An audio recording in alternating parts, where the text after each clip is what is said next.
Sasi konsisten terus dilakukan pada tahun depan. Dan untuk membahasnya sudah bersama saya Muhammad Toha, Ketua Kajian Strategi Perhimpunan Ahli Pertambangan Indonesia.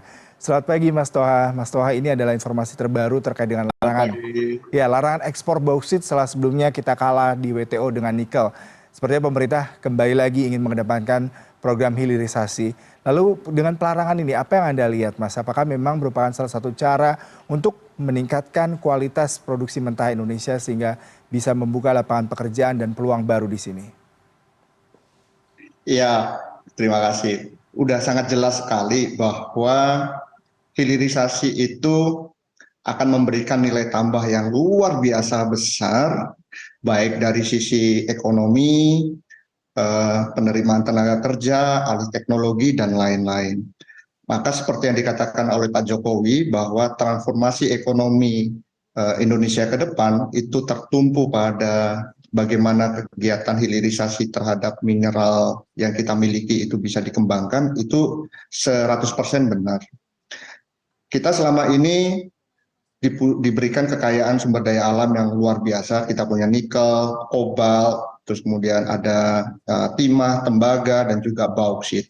Tetapi karena kita tidak mempunyai teknologi yang memadai, modal yang juga tidak cukup memadai, sehingga apa? Kekayaan yang kita miliki ini kita ekspor dalam bentuk raw material, dalam bentuk biji. Padahal kita tahu raw material ini mempunyai nilai ekonomis yang sangat rendah.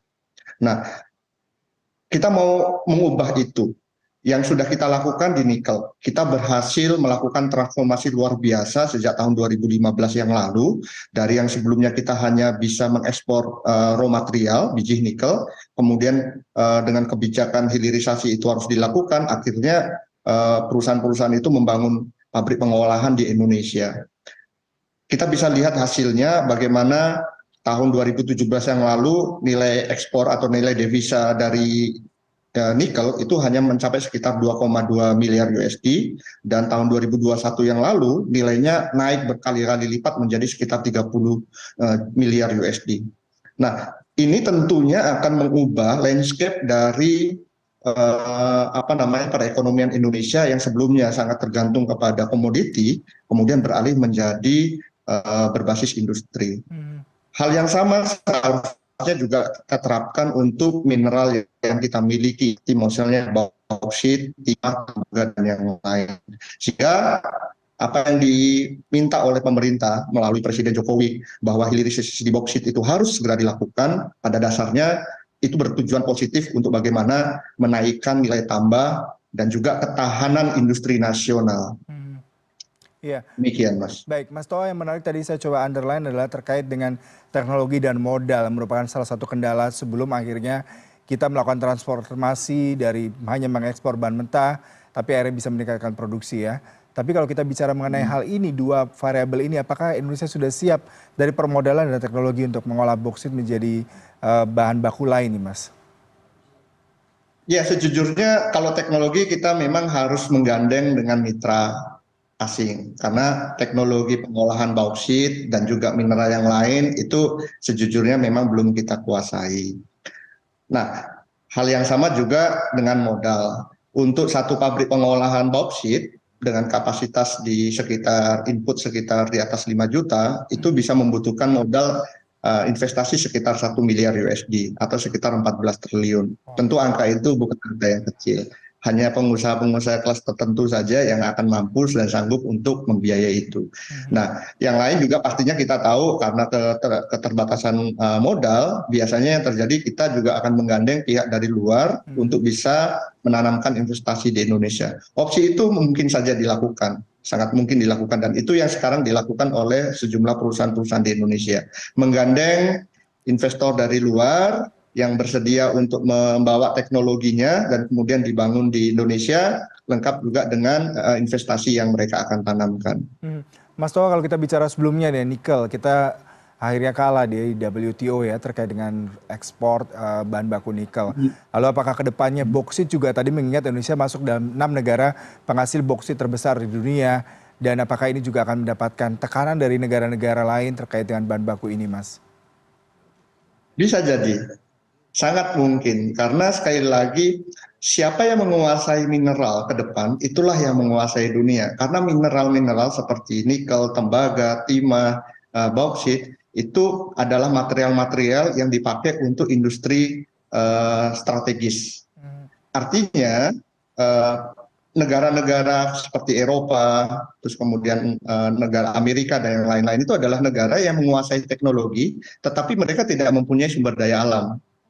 Jepang, Korea segala macam itu tidak mempunyai nikel, tidak mempunyai bauksit, gitu kan. Tetapi industri mereka justru membutuhkan material-material tersebut. Ketika terjadi pelarangan ekspor seperti yang terjadi di nikel, sebenarnya yang terjadi adalah mereka kekhawatiran dari negara-negara Uni Eropa adalah mereka tidak mampu menguasai sumber daya mineral tersebut. Padahal sebenarnya sumber daya mineral tersebut seperti nikel itu adalah bahan baku utama untuk industri manufacturing dan industri yang dikembangkan oleh negara tersebut. Mhm. Nah, khususnya bauksit itu mungkin juga akan terjadi hal yang sama gitu kan, karena negara-negara yang saat ini menjadi penguasa teknologi itu sama sekali tidak mempunyai sumber daya alam. Hmm. Maka apabila ada hambatan terhadap ketersediaan bahan baku untuk industri mereka, itu jelas-jelas akan mengancam keberlangsungan industri di dalam negeri dari negara-negara tersebut. Hmm. Nah, tapi sekali lagi hilirisasi ini sudah kita tahu bahwa nilai manfaatnya bagi negara kita sangat luar biasa besar. Ya kan? Ya. Artinya apakah kemudian dengan ancaman kita akan dibawa kembali ke WTO akan menyurutkan langkah kita untuk melakukan hilirisasi? Menurut saya sebaiknya kita tidak perlu khawatir berlebih, Hmm. walaupun perlu juga kita harus berhati-hati dalam menerapkan kebijakan ini. Mhm. Jangan sampai kemudian hal yang sama seperti kasusnya di WTO terhadap nikel itu terjadi. Tetapi pada dasarnya hilirisasi itu sudah amanat dari undang-undang. Mhm. Dan kita semua sudah tahu bahwa hilirisasi itu akan justru menyebabkan negara ini, negara kita, itu melakukan transformasi ekonominya, gitu kan, beralih dari berbasis komoditi menjadi berbasis industri. Dan itu akan positif dari sisi apapun, ekonomi, sosial, dan yang lain-lain. Hmm. Mas Toa, kalau kita bicara mengenai tadi ya, langkahnya sebenarnya memang baik, idenya sangat ideal sekali ya, tapi kendala modal, teknologi. Apakah tidak terlalu terburu-buru nih Mas kita untuk menstop ekspor bauksit ke luar negeri, mengingat kita sendiri masih terkendala terkait dengan transformasi teknologi, kemudian juga modalnya. Tadi Anda katakan 14 triliun untuk satu pabrik. Sementara di satu sisi kita ekspor di tahun 2022 ini sebesar 628 juta dolar Amerika, Mas. Eh, Sejujurnya amanat untuk melakukan hilirisasi itu sudah tertuang dalam Undang-Undang Nomor 4 Tahun 2009, which is berarti itu sudah sekitar 13 tahun yang lalu. Oke. Itu amanat dari undang-undang. Dan dalam kurun waktu 13 tahun itu sebenarnya pemerintah sudah memberikan ruang dan waktu yang cukup besar, Mhm. cukup longgar dan lama kepada pengusaha dalam negeri untuk menyiapkan pabrik pengolahan. Tetapi memang betul tidak semudah itu, tidak semudah itu. Mhm. Tetapi di satu sisi kita bisa mencontoh hilirisasi yang cukup berhasil di nikel, di mana hilirisasi di nikel itu mulai menggeliat di tahun 2015 ketika pemerintah memutuskan untuk menghentikan ekspor biji nikel. Dan saat itu kemudian karena tanda petik pengusaha ini terpaksa, kalau tidak mereka tidak bisa jualan biji Mhm. nikelnya, akhirnya mereka banyak kemudian menggandeng perusahaan-perusahaan dari luar untuk kemudian membangun pabrik di dalam negeri. Hasilnya apa? Hasilnya sampai hari ini itu sekitar 90 pabrik pengolahan nikel sudah terbangun di sejumlah wilayah di Indonesia. Nah, memang tidak semudah itu juga untuk mengcopy paste kasus keberhasilan di Mhm. nikel untuk bauksit. Tetapi setidaknya kita sudah melihat kalau tadi Mas Yuda mengatakan nilai devisa dari bauksit itu tahun 2022 sekitar 0,6 miliar USD kan, hanya 600 juta USD. Di nikel itu sudah sekitar 30 miliar USD, Mas. Mhm. Angkanya jauh lebih besar kan. Kenapa? Karena yang dihasilkan oleh hilirisasi di nikel sudah bukan lagi produk bahan mentah, tetapi intermediate product yang mempunyai nilai tambah jauh lebih besar daripada biji. Iya, kemudian ini terkait dengan smelter, Mas. Serapan smelter sendiri, kita bicara terkait dengan seandainya ekspor boksit dihentikan, apakah serapan smelter sudah cukup dan bagaimana pula dengan proyek smelter alumina, Mas? Ya, betul. Data menunjukkan bahwa produksi biji bauksit di Indonesia itu sekitar 30-an juta per tahun. Sementara pabrik yang saat ini sudah beroperasi itu hanya sekitar 3, di mana kapasitas produksinya, kapasitas input biji bauksitnya itu hanya sekitar tidak lebih dari 5 juta. Mhm, mhm, Artinya ada selisih sekitar 15-an juta hasil produksi penambangan yang kalau kemudian ini ekspor biji ini dihentikan, itu menjadi tidak bisa terpasarkan. Ini menjadi tantangan juga sih. Artinya perlu ada pembicaraan yang komprehensif juga kepada para pengusaha pertambangan yang tujuannya adalah untuk jangan sampai kemudian kegiatan pertambangan di sektor tambang boksit ini kemudian menjadi bermasalah karena mereka tidak bisa menambang tetapi kemudian tidak bisa memasarkan, atau kalau misalnya menambang tetapi kemudian pasar domestik belum bisa. mhm. Yang tadi saya sampaikan,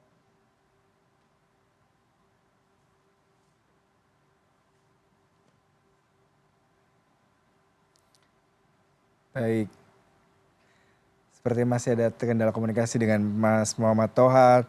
Terima kasih sekali dengan Mas Muhammad Toha selaku Ketua Kajian Strategis Pertambangan Perhimpunan Ahli Pertambangan Indonesia. Kami mohon maaf tadi komunikasi terganggu, tapi kita sudah mendapatkan informasi yang cukup aktual terkait dengan perkembangan rencana untuk menstop boksit Indonesia di tahun mendatang.